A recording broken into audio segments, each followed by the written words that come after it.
Fox Associates, MAC, Regional Arts Center, Stephen Nicholas, and John Goodall for their contributions to St. Louis Shakespeare. We'll enjoy the discussion regarding two Noble Kinsmen. So, well, I think the first thing we usually do is talk a little bit about the plot. The plot is actually typical of Shakespeare. And we know, by the way, this is not all Shakespeare, although it's the same program. It's John Fletcher.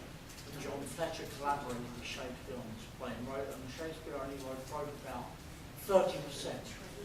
And it's typical of a Jacobin play, being a collaboration between two people.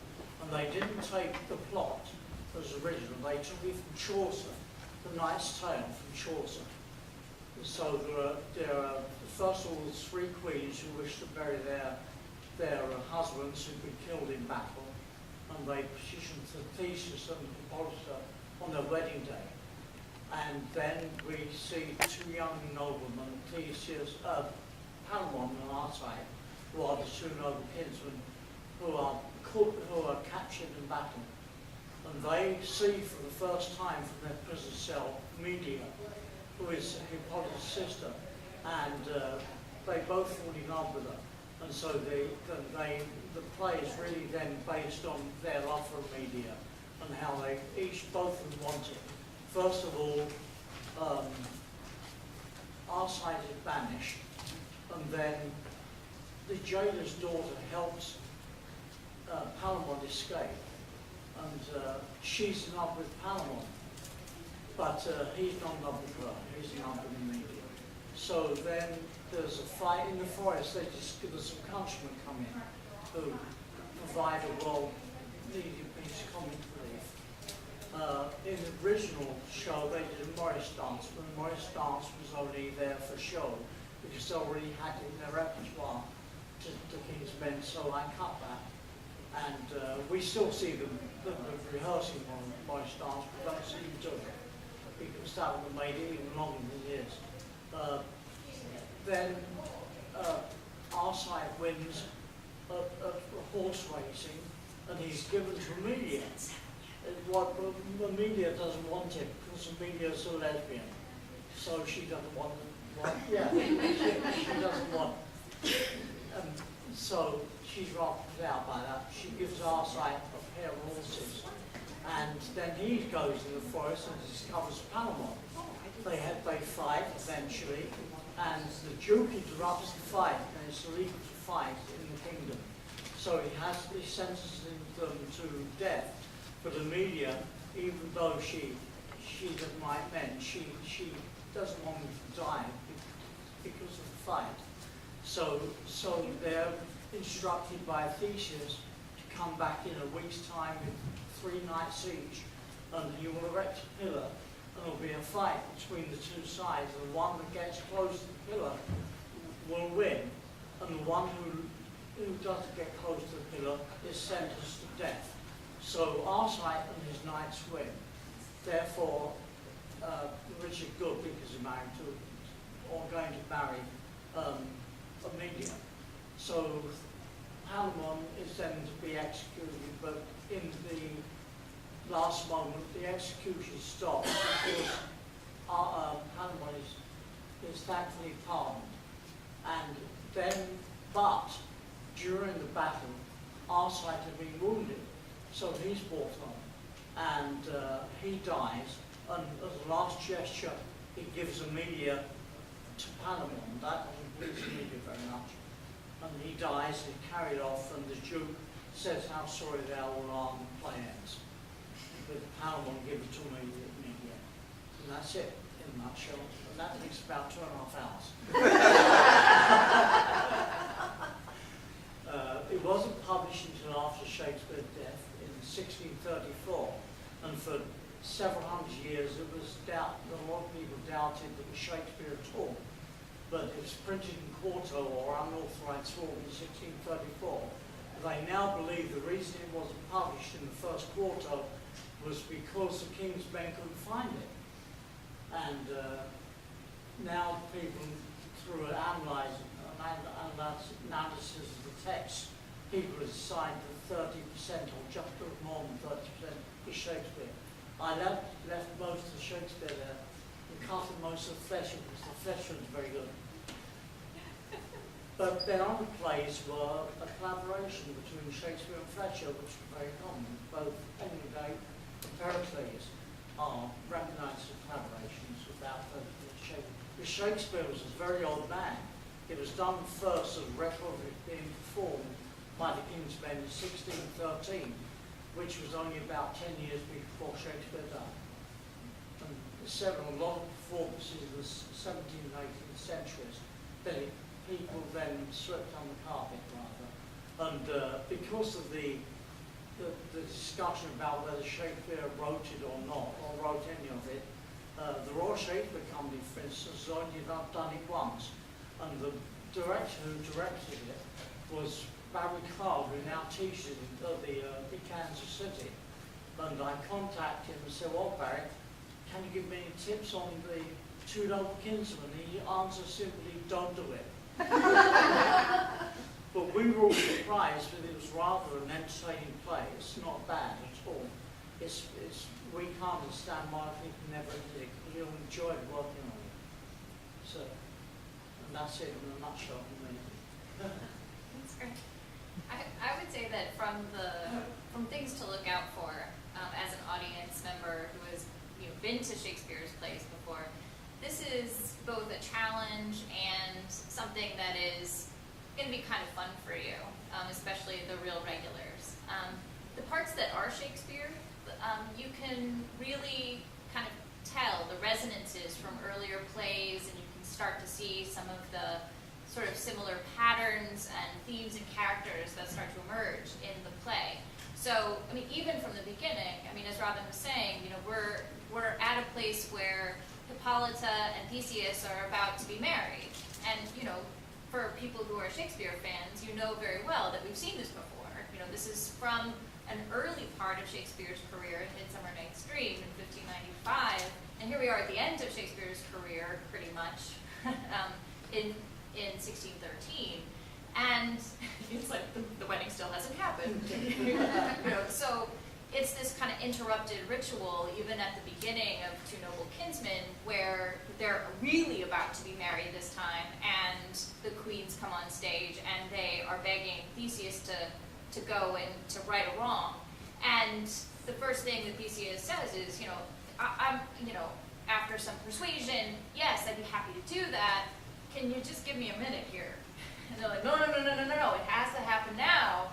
And so the marriage still doesn't happen until, through the play. So there's that kind of continuity. And of course, anybody from Midsummer Night's Dream and, kind of the comments you were talking about with Emilia knows that there's a backstory to Hippolyta and Theseus as well. So, Theseus has captured Hippolyta in war and has decided to marry her, and Hippolyta is an Amazon, which I guess makes you not so fond of men, because the typical habits of Amazons are to capture men and to impregnate themselves and then kill the men. And then if they have boy children, they either kill them or, in some versions, I guess, they compassionately expose them on hillsides, as every other Greek legend seems to do with babies. So there's this sort of matriarchy idea that has been tamed by Theseus that starts the play, and then we get introduced to Emilia, who's Hippolyta's sister, and we experience that kind of tension again. Which she actually says, I am not of your faith. I'm never going to marry a man, yeah. Right. Well, here's the trick, right? Yeah. So if you have, if you know that the play is, a comedy or a romance or a tragicomedy, you know it's going to end in marriage. And so part of the fun of the play is like, how's he going to do this one? Here's Emilia basically having these conversations with Hippolyta saying, great, I'm paraphrasing, you got one, you seem okay, you're on that side of things, and I'm not going there. And, if you know everybody's going to pair up by the end, you're like, this is going to be really interesting. How is this going to work? So by the end of the play, of course, you have, everyone neatly kind of paired up. I mean, there's some tragedy as well, so it's really considered a tragicomedy, as there's no mystery that Palamon is the one who ends up with Amelia, and Arcite dies. So there's that funeral followed quickly by a promise of a wedding. There is that kind of familiar storyline happening. And there's also, I think what you'll see is the jailer's daughter, who is the figure who lets Palamon out and who is in love with him, but lets him out of jail against her father's wishes and then proceeds to go mad, reminds us a lot of Ophelia. I mean, even to the point where she's singing similar songs as she's, by a brook, singing about the willow, and wow, here we are. So it's sort of unmistakably, I think, Shakespearean at moments, and the concern, I think, with some of the relationships. There's also a reference to Midsummer Stream in the Countryman, because they perform a small play for the Jew, and the Jew doesn't like it. So it's like Midsummer Stream. No more. No more, he says. And it's there in part for comic relief, and it to show that Theseus, while not always generous by nature, has a kind of way of ruling that is very fair and judicious. But it seems to take actually the pleas of women to help him sort of take a step away from what his first impulses are. Yeah. So we have a cardboard horse's head up there for anybody who knows it. The reason for that is that there's a lot of talk about horses in the play. And honour is really something that runs through it. Even though Palamon and Arcite hate each other, there's still honour in their hate. They still recognise their kinship, and they fight fairly. Palamon, even though he's sort of the evil brother, he doesn't really do anything dishonourable. And Arcite, actually, when he's killed at the end, it's not through the back, it's through, he gets thrown by Amelia's horse that she's given him. And his feet go hard on his head, and so he's thrown. So again, the horse is very important because the horse causes death in the end. Yeah. And so it's kind of an image that shows itself throughout the play. So now and again the lights come up on it. Remember that, Kat? Yeah.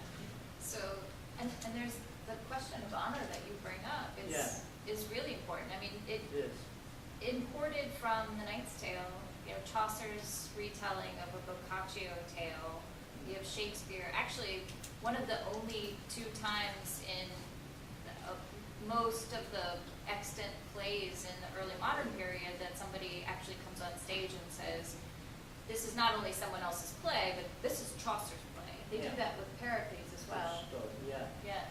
And so there's this kind of announcement of the way that Shakespeare is kind of picking up, no pun intended, the reins of sort of literary authorship and sort of pulling it forward.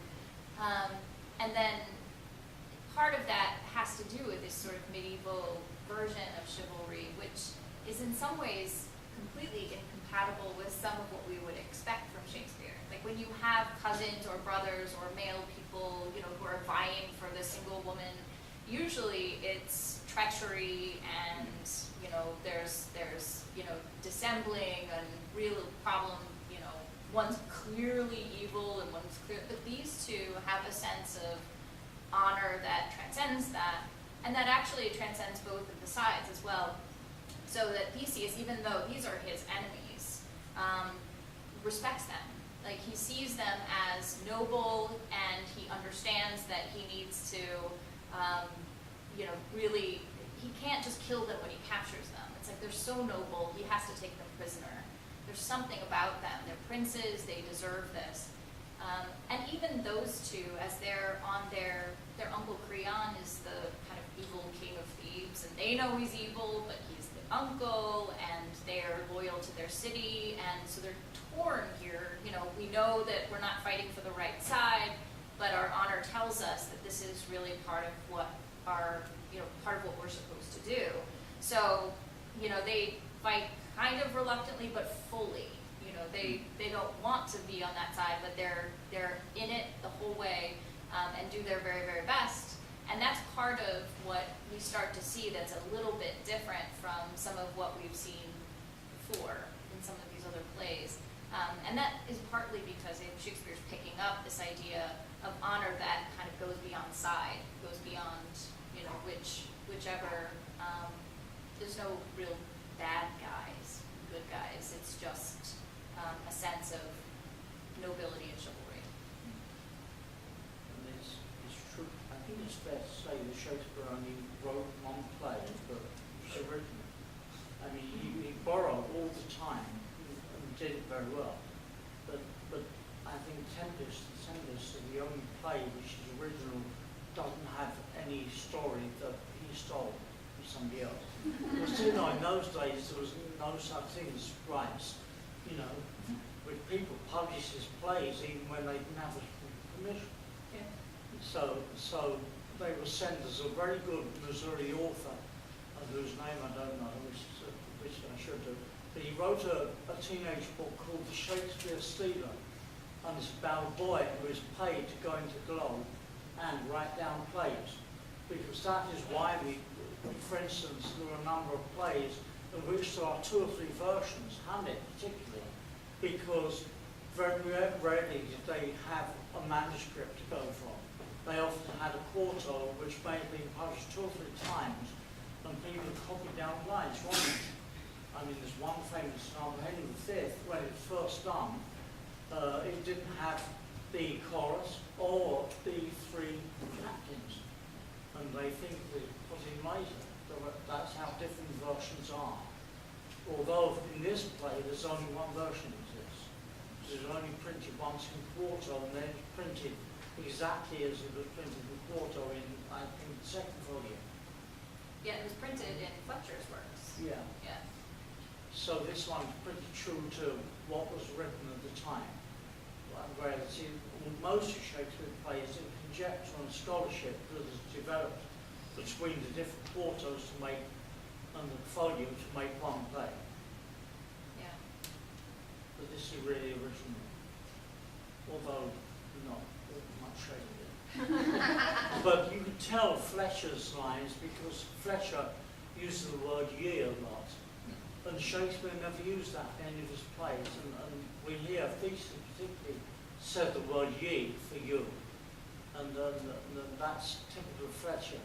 So well, also it doesn't scan Fletcher. But it is a work in which Shakespeare coined a lot of new words. There are a number of words that have never been used before in any of his plays at all. Words like soldiered, and soldieress, which are not words we used before. There's quite a few. So that it do some service in the English language. Do you all have questions? Anybody ever read this? No. Yeah? So you did due diligence and you decided to go. What did you think? I don't remember too much about what I read, other than it had 2 Noble Kinsmen. Lives up to this, I know. That's good. Anybody ever seen it? I'm not surprised. Is there, There's there's not a film only version this like is a very BBC. rare play, and it's actually the only one that has No, there's not, been saying filmed. there's not, right? There's not ever been a film version of it. I have a member No. of the family who's very, she's always testing me. And she said, okay, what are the 2 plays of Shakespeare that have never been filmed?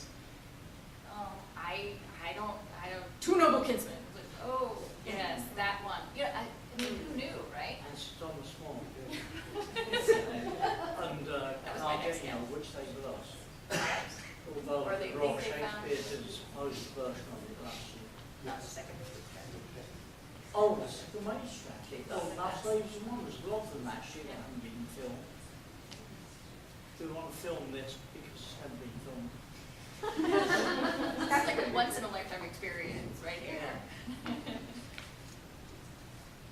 I'm curious about the collaboration aspect. I mean, would they just sort of go off and write different sections and then just mash them up?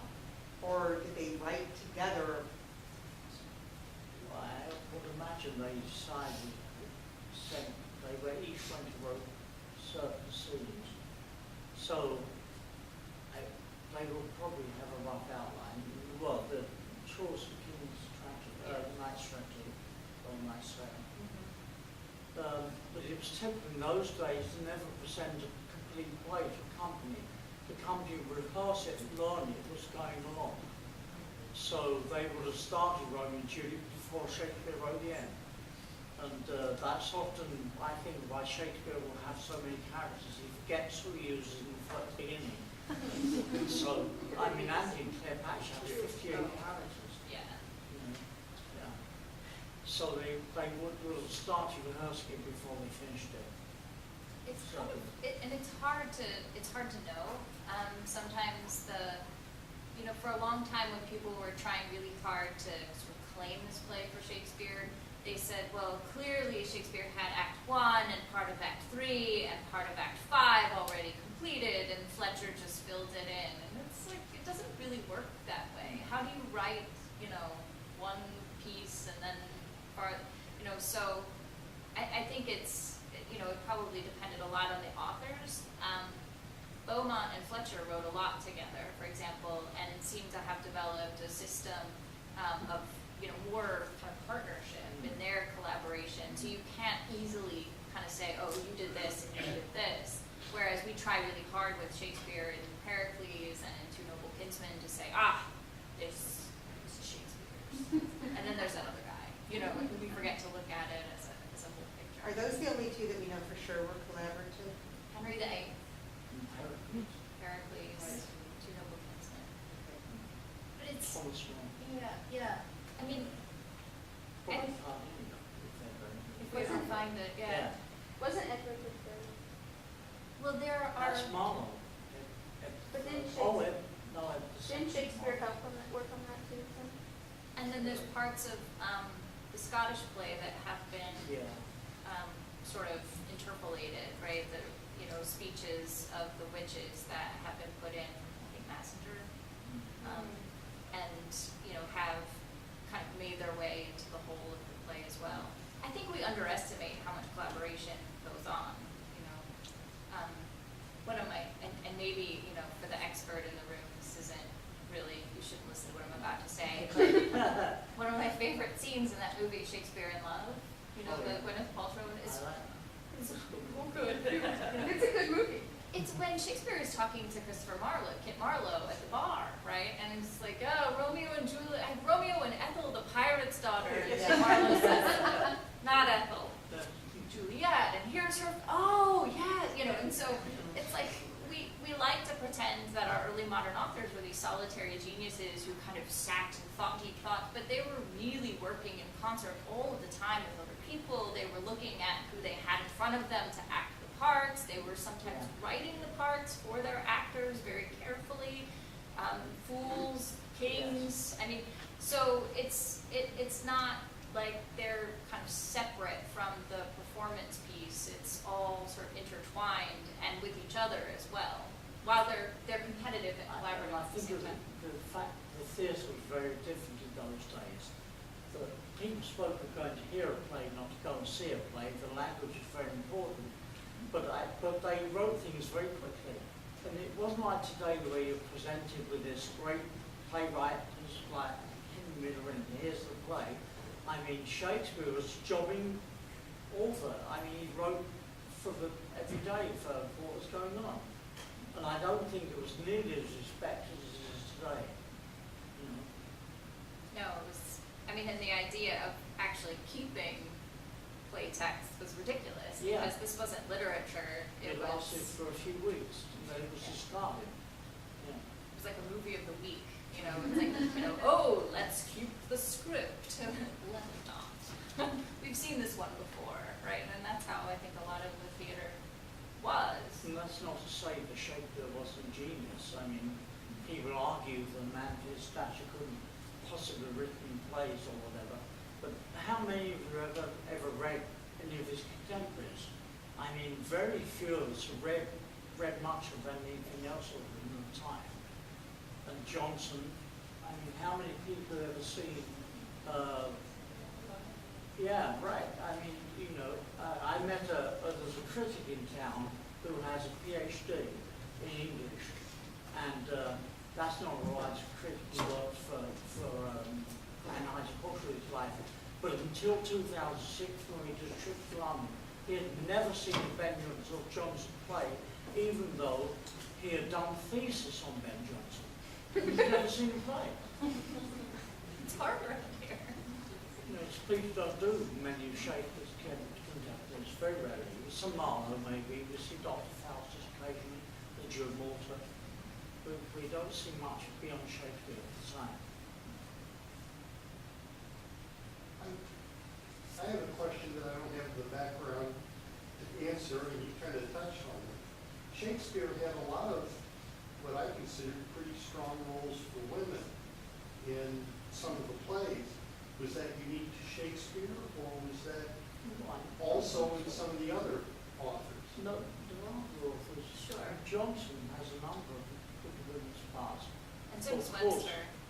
They were only played by men. Right. We weren't allowed to be. That's what Shakespeare and others are all about. I mean, it's a good movie because it's very factual in a lot of ways, unlike Anonymous, which they actually had riots in Stratford-on-Avon and Anonymous came out. Yeah. I didn't know that. It only lasted a week and they took it out of the cinema. You That's know, a good film. Shakespeare has a particular variety of women's parts that tend to be, I would say, a little bit more sympathetic to women as characters than, say, Johnson, who is quick to have a few types and to kind of be not quite as complex about, you know, sort of presenting like women with soliloquies, women with monologue. But then there's people like, you know, Shakespeare, for example, doesn't have a tragic female protagonist who's not paired with another. You know, so we have Romeo and Juliet, we have Antony and Cleopatra, whereas other playwrights wrote plays where the women characters, played by men, were carrying the action. So you have like the Duchess of Malfi, you have you know, other plays where, you know, the women are clearly the center of the, so there's a kind of gravity to them that perhaps Shakespeare's missing sometimes. I think even Cleopatra is a bit of a parody of herself. So it's you know, I think he knows you can. So one thing about Shakespeare is that you can tell someone who has spent a while reading, say, this is what I do to my students, you know, 10 plays in, and I can give you a passage and you can tell me, if not the name of the character, what kind of character, based on how the habits of speech go. And Shakespeare's very careful with the habits of speech. They're all quite unique from one another, distinct from one another. And so sometimes you don't see that in other playwrights where it's like, you know, enter prostitute, enter queen, enter, you know, and they kind of sound alike. So there's some attention to idiosyncrasy there that we don't see in all of the playwrights, I think, at the time. This play is rather unique from here because it has a number of women's roles. I mean, there are 3, 4, 5, 6, 7 women in this production, and usually you don't get more than 2 or 3, but the most 3. You know, there's actually 7 in this play.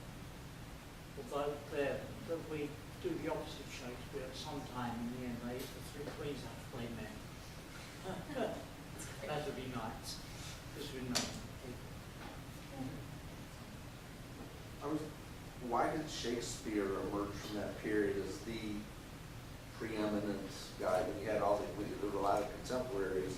Why was he considered the genius? You simply much better. I mean, the interesting thing is the first people to really revere Shakespeare were not the English at all. They didn't really produce a festival in Stratford till 200 years after his birth. Whereas the Germans, their 100 years later, had a Shakespeare festival in 1654 in Berlin, which is unusual.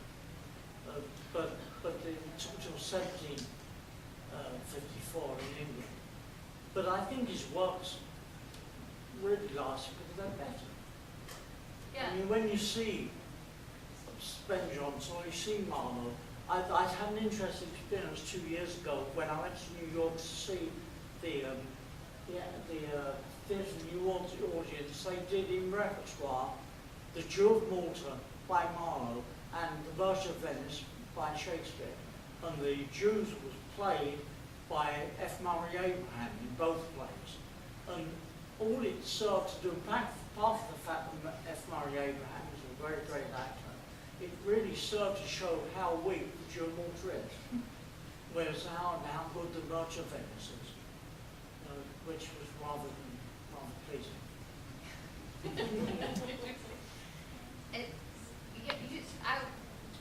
One way to do that is to read or see some of them, but I think he's right. We wouldn't even have Shakespeare though if it hadn't been for Ben Jonson. Yeah. He's he was an arrogant son of a gun, who was one of Shakespeare's contemporaries, a very talented poet, courtier, wannabe playwright, and he was trying really hard to make sure that his plays were going to be taken seriously, and so published them as works in 1616, I think. And, it was the equivalent of putting movies of the week into, a volume and marketing it as literature. And people laughed at him, but, he had this sort of sense of himself that, I'm going to publish these and call them, this classical term works, like Horace and, so on. And if it hadn't been for him publishing that folio of his own stuff, thinking he was, of course, really, really good, we wouldn't have Shakespeare then, after Shakespeare's death, gathering many of his plays, not all of them, putting them into folio form and publishing his folio.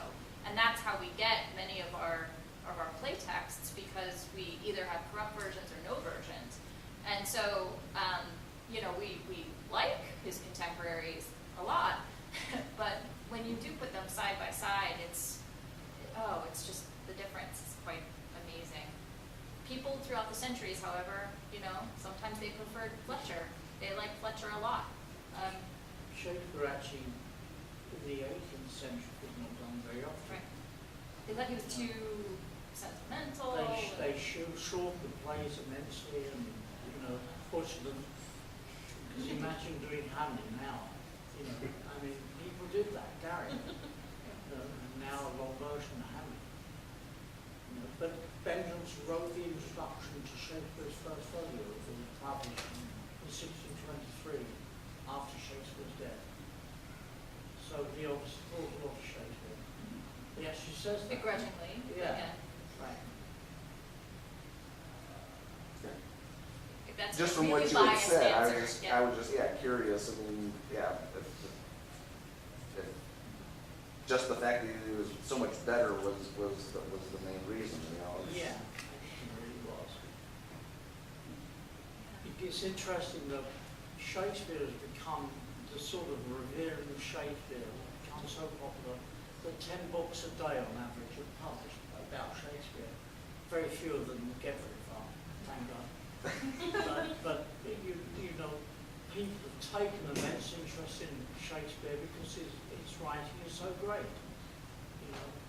And if you were to look at the library of Shakespeare and the library of Ben Jonson, there's no comparison. Even though Ben Jonson wrote about 10 or 12 plays.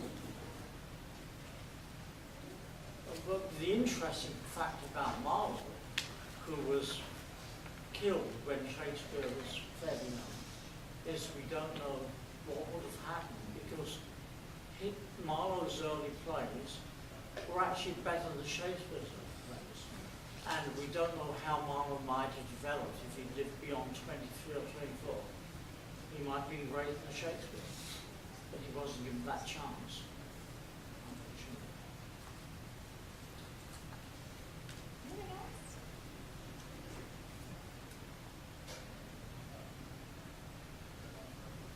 Oh, I should say the period of set. We set it in Jacobin period it was written. That was only really because I had a lot of costumes already made that fit that era. But it seemed rather right to do it rather like it would have been done in Shakespeare's time with the same sort of costumes. Because in Shakespeare's time they did dress Julius Caesar Roman You know, they dressed him in a Shakespearean costume. So in the modern age that we've started setting, you know, different plays in their period. Richard III was in armour in Shakespeare's time. They just used what they had. So it would have been just a breastplate. They wouldn't have had all the full suit of armour which it often has. So we set it very much on Shakespearean period. A lot of the music is Shakespearean. So, or what? Close to Shakespeare. There were many great Jacobean composers. When Shakespeare wrote his histories, did he have to be, surely, had to be very careful how he wrote histories with the ruling monarchy? Yeah, they aren't accurate. They're based mainly on Thomas More and Ponset, which was written for the Elizabethan and Henry VIII's monarchy and the Tudors. And they're not so true. I mean, when I was in school, I learned that Richard III was a hunchback who killed the Windsor Tower, but only in Shakespeare. He wasn't, well, they discovered his body this year, and he was not a hunchback. He had a, I forget what the condition's called. Scoliosis. So, yes, so most people with that aren't recognised as a hunchback. You know, so, but he was giving a reason for the Tudor monarchy to be there. And so he was quite wrong in what he wrote about Henry VI, which one of his early plays, or Henry VI one is one of his early plays, and Henry IV was the second. It's a very much a dramatist's view of the period. You can't take it as history at all. Well, actually, if he'd written history as it was, it wouldn't be as interesting. But he would have accepted it as being history, because he had this as a source of wrong history, because of what was written for the Tudors and what was being accepted as history at the time. But more recent researchers turn up more documents, we know more of the truth about it.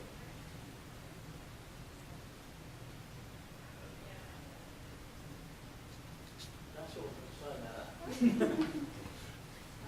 Absolutely right. That's our sign. Oh, big one comes up. It's your book. Because of, yeah. Well, thank you so Thank much. you. Thank you.